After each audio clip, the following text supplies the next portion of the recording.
Hello students. अपने पहले lecture में जिसमें हमने ग्लाइकोलाइसिस स्टार्ट किया था, उसके अंदर हमने ग्लाइकोलाइसिस के फर्स्ट स्टेज, प्रिपरेटरी स्टेज या एनर्जी कंज्यूमिंग स्टेज के बारे में स्टडी किया। यानी हमने जो पढ़ा वो था ग्लूकोज से ग्लूकोज 6 फॉस्फेट बना। हेक्सोकाइनेज एंजाइम ने यहाँ पर एटीपी कंज्यूम करके ग्लूकोज के छठे कार्बन पर फॉस्फेट को जोड़ा था। ग्लूकोज 6 फॉस्फेट का आइसोमराइजेशन होता है जिससे फ्रक्टोज 6 फॉस्फेट बनता है और इसके अंदर एंजाइम फॉस्फोग्लूको आइसोमरेज कार्य करती है। फ्रक्टोज 6 फॉस्फेट पुनः एक एटीपी कंज्यूम करता है, ग्रहण करता है। एंजाइम लगेगी फॉस्फोफ्रक्टोकाइनेज, जिससे क्या बना, फ्रक्टोज 1,6 बिस फॉस्फेट। और फिर यह एल्डोलेज नाम की एंजाइम में दो भागों में टूट गया। इसके बारे में हमने पहले लेक्चर के अंदर स्टडी किया था। अब जो हमें स्टडी करना है इसका जो ट्रायोज स्टेज है, यानी सभी अब अणु जो है वो 3 कार्बन वाले होंगे। दूसरा, इसको हम एनर्जी जनरेटिंग स्टेज भी कहते हैं। तो अब हमारी जो छठी एंजाइम है ग्लिसरैल्डिहाइड 3 फॉस्फेट डिहाइड्रोजिनेज। तो इस डिहाइड्रोजिनेज एंजाइम में आपने देखा कि जो ग्लिसरैल्डिहाइड 3 फॉस्फेट है वह NAD प्लस को रिड्यूस करके NADH प्लस H यानी NADH2 के अंदर तोड़ता है। NADH2 एक एनर्जी यौगिक है, एनर्जी कंपाउंड है। क्योंकि ये सारी रिएक्शन डबल में है, यानी एक ग्लूकोज से हम चले हैं तो हमारे पास 2 3 ग्लिसरैल्डिहाइड फॉस्फेट है, तो हमारे पास क्या बनेगा, 2 अणु बनेंगे 1,3 बिस ग्लिसरेट यानी ग्लिसरिक एसिड तथा 2 NADH2। और यह कौन करेगा, डिहाइड्रोजनेशन की प्रक्रिया है, इसलिए आप उसे डिहाइड्रोजनेज एंजाइम लेंगे। और जो हमारा सबस्ट्रेट है, सबस्ट्रेट यानी जहाँ पर क्रिया हो रही है, वह कौन सा यौगिक है, ग्लिसरैल्डिहाइड। तो इस प्रकार से ग्लिसरैल्डिहाइड 3 फॉस्फेट डिहाइड्रोजनेज एंजाइम यहाँ पर कार्य करती है। तो इस प्रकार हमारे पास जो है 2 रिएक्शंस फिर कपलिंग के अंदर आप यहाँ पर देखते हैं जो डिहाइड्रोजनेशन की प्रक्रिया से डेवलप हो रहे हैं। अगली एंजाइम जो हमारे पास है वह है फॉस्फोग्लिसरेट काइनेज। अब यहाँ पर क्या हुआ, जो पिछली रिएक्शन थी यानी जिसमें हमने 1,3 बिस फॉस्फोग्लिसरिक एसिड बनाया था 1,3 BPG।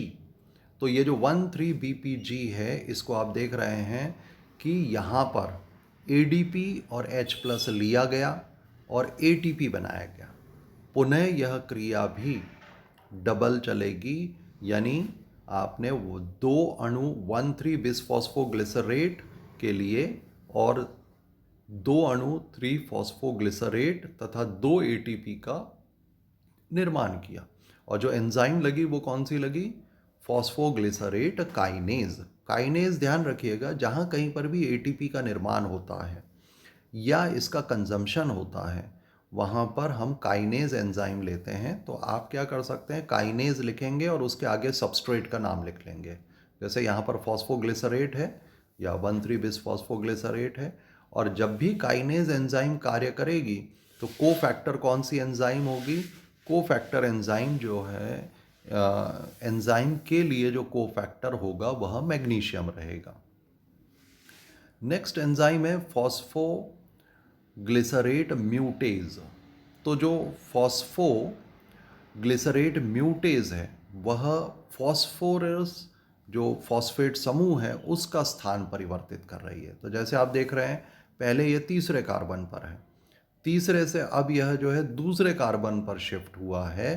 तो एक प्रकार की इंटरमीडिएट रिएक्शन है जिसमें कोई ATP का विनिमय नहीं होता और 3 फॉस्फोग्लिसरेट चेंजेस टू 2 फॉस्फोग्लिसरेट।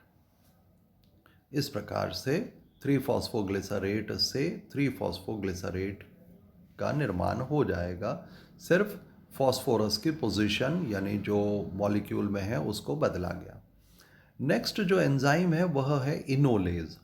यह 2 फॉस्फोग्लिसरेट को फॉस्फोइनॉल पायरुविक एसिड के अंदर परिवर्तित करती है।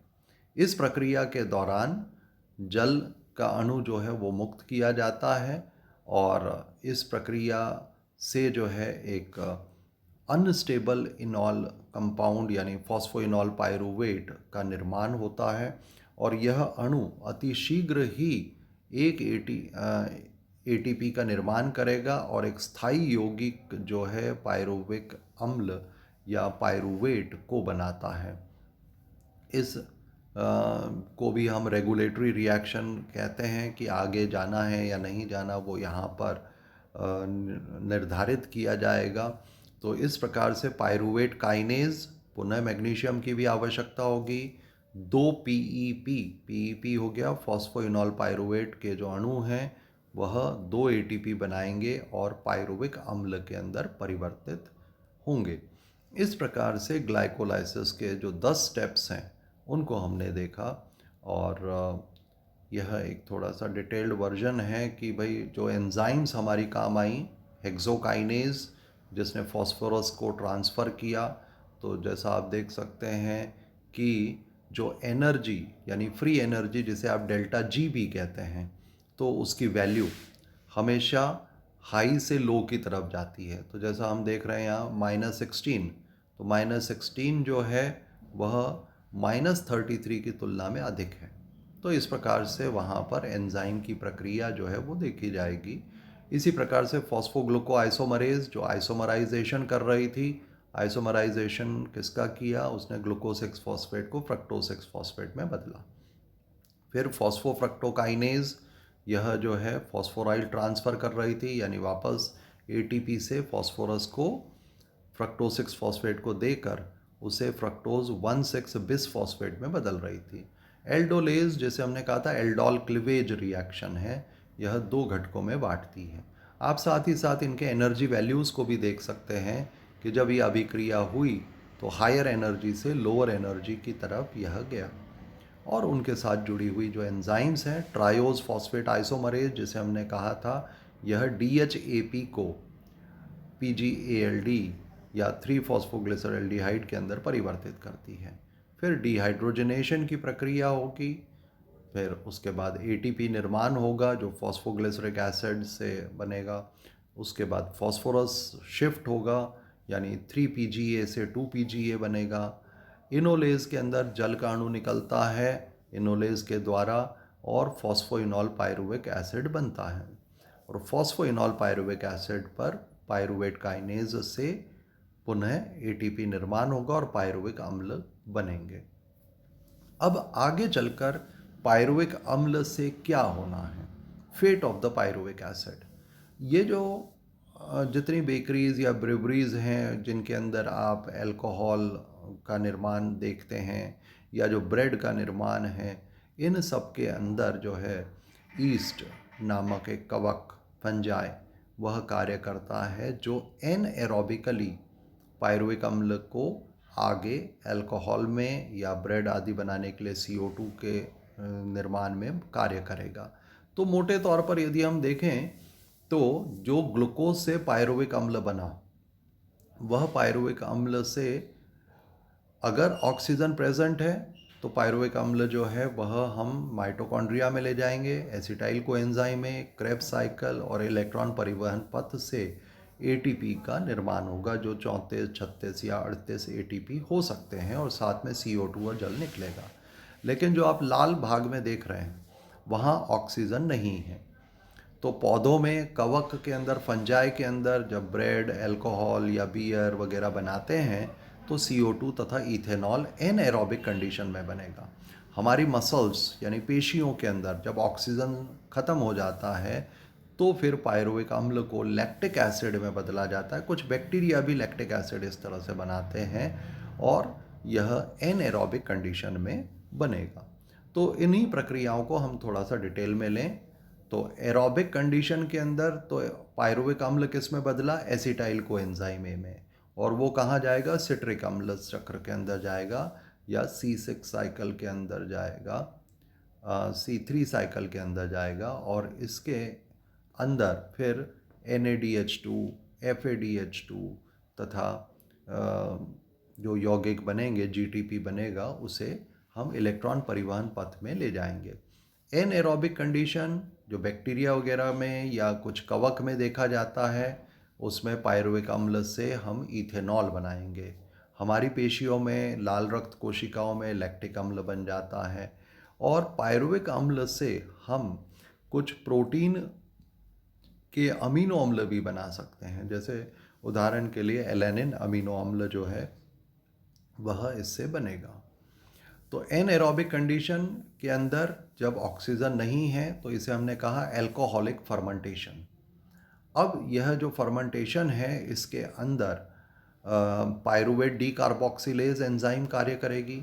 थाइमिन पायरोफॉस्फेट एक कोफैक्टर के रूप में चाहिए, और NAD+ को जो है वापस से रीजनरेट कर लिया जाता है। तो इस प्रकार से आप यहाँ पर देख रहे हैं कि जो इथेनॉल बना, पायरुविक अम्ल से पहले तो हमने एसिटाल्डिहाइड बनाया, और इसके साथ जो है अल्कोहल डिहाइड्रोजिनेज नाम की एंजाइम ने NADH जो है वो रीजनरेट कर दिया, यानी NAD+ जो है वो ऑक्सीडाइज हुआ और हमें क्या मिला?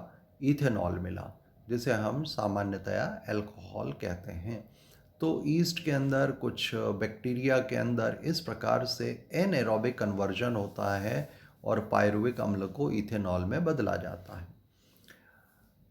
अच्छा, दूसरा जो एनएरोबिक कंडीशन में है वो लैक्टिक अम्ल का निर्माण।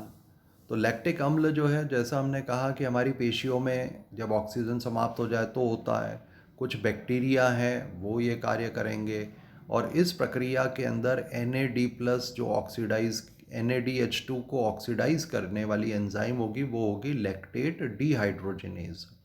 इस प्रक्रिया में भी कोई ATP का निर्माण नहीं होगा। अंतिम उत्पाद लैक्टिक अम्ल तथा CO2 रहेंगे।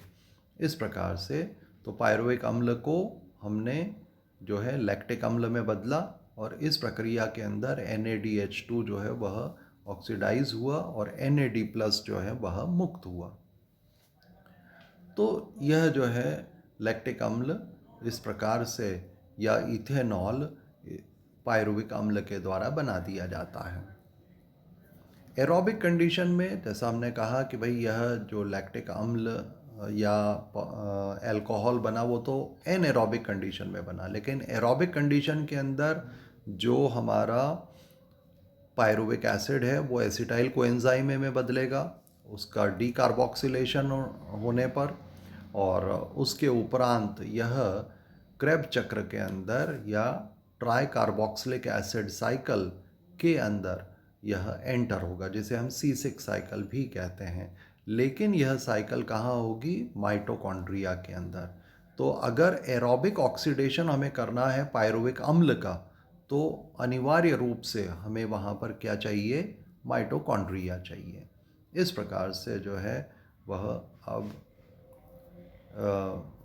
अच्छा, यह एक अन्य पॉइंट है जिसके अंदर हम कह रहे हैं कि अभी तक हमने जो पढ़ा वो तो ग्लूकोज के बारे में ही पढ़ा, लेकिन क्या ग्लाइकोलाइसिस में अन्य शर्कराएं भी आ सकती हैं?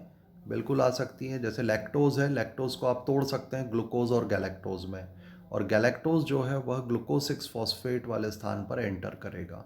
इसी प्रकार से फ्रक्टोज जो है, जो वसीय ऊतक के अंदर उपस्थित होगा, वो फ्रक्टोज 6 फॉस्फेट वाले स्थान से एंटर होगा। अगर आप सुक्रोज की एंट्री कराना चाहते हैं तो इसमें 3 जगहों से एंटर हो सकता है। ग्लूकोज डायरेक्ट स्टार्ट कर सकता है, और दूसरा जो इसका फ्रक्टोज है वह या तो सेकंड स्टेप या जो क्लीवेज स्टेप है वहाँ से एंटर होगा। तो इस प्रकार से अन्य शर्कराएं भी ग्लाइकोलाइसिस में भाग ले सकती हैं, लेकिन मुख्य रूप से इसके अंदर ग्लूकोज ही कार्य करता है।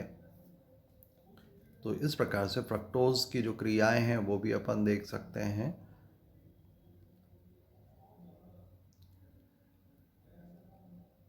और कई स्टेप्स पर, जैसा हमने कहा कि हम ग्लाइकोलाइसिस का रेगुलेशन कर सकते हैं।